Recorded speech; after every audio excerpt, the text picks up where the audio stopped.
Salva family. Wow! The third vlog, visiting my garden back of warehouse. So guys, nakikita nyo na there is a lot of plant that we plant. Yan, tingnan nyo, ano na, naglago na yung mga namin like kamatis, pichay, what else, okra, and red lettuce. Then the malunggay, you know, malunggay is very yes. And what else? Talong, naglago na siya. But there are so many basoras. Wow, of course, the kalabasa. Wow, look at. Then we're putting a fertilizer so that our plant will grow up. Yes. And what else? Oh, we have lingas kugo na. Gago! Then of course, the what is alagbati. Then the red kangkong. Wow, bungga guys. Look at may ampalaya guys. Di ampalaya gumagapang lang siya, hindi lang pala ako ang gumagapang. Gago! Oh my gosh. Then this is wow, ang laki ng garden ko dito sa at the back of my warehouse. Look at guys, we have what is this? Setaw. Yes. Sa Bisaya, sir. Ha? Sa Bisaya.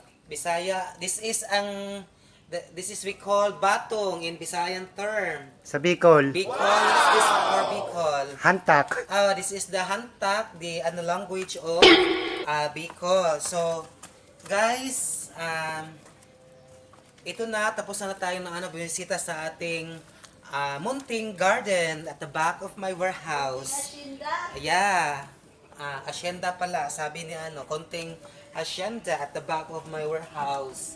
Then we are nilagyan namin ng fertilizer so that madali lang siyang tumubo yung mga halaman. Yes. Anong tawag sa fertilizer na ganyan? Abono. Hindi, ang Roya? Roya ba yan? Yes. Gago!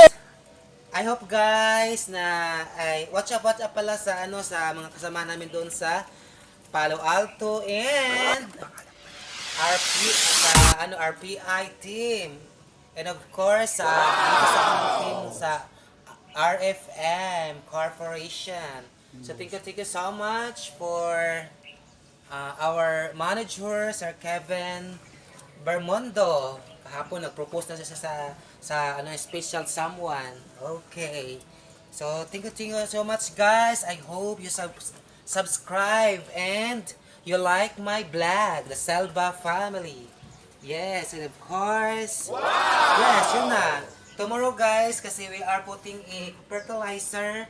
So bukas yun, diligan namin para yung fertilizer mag-absorb siya doon sa ilalim and maglago yung mga alaman namin. Wow, bungacious, our pichay, pwede na siyang harvestin.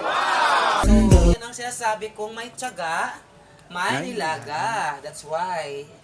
Yes. And of course, our kamatis. Kamatis namin guys, malapit na nagbunga. Then yung namin, yung malunggay, pwede natin kuhaan ng malunggay. If you like, pwede natin sa tinolang manok or what else. Yung sa ano tawag doon? Yung bulanglang. You should sa bulanglang. Pwede tayong ng bulanglang. Yes, of course. This one, very fat, like me. So, I'm so very, what's this? Kangkong. Kangkong, this is not kangkong. Gago! Guys, very beautiful like me. Yes! Kainin mo. Stop kainin, no! Kailangan pa yan alutuin bago kainin. And of course, we have also the separation of our plants. Yes, this is din sa labas ng warehouse namin. Kasi we are yung namin guys, yung i-contest yung warehouse namin because our warehouse is very clean and very organized. That's why i-contest to sa ibang warehouse. Yes. They are not finished. Thank you guys. I hope you like and subscribe our vlog.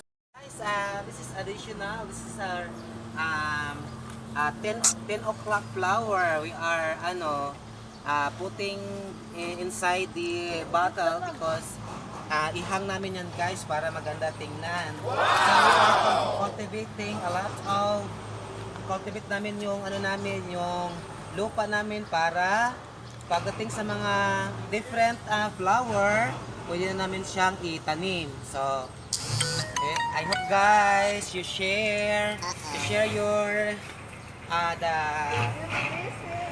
Selva family, the vlog of Selva family.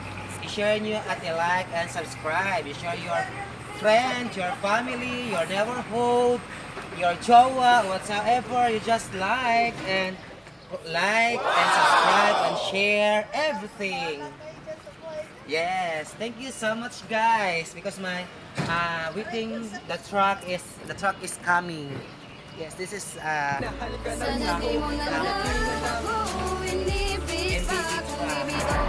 Thank you guys. I hope you like and subscribe. Thank you and watch. Thank you so much and once again, good morning.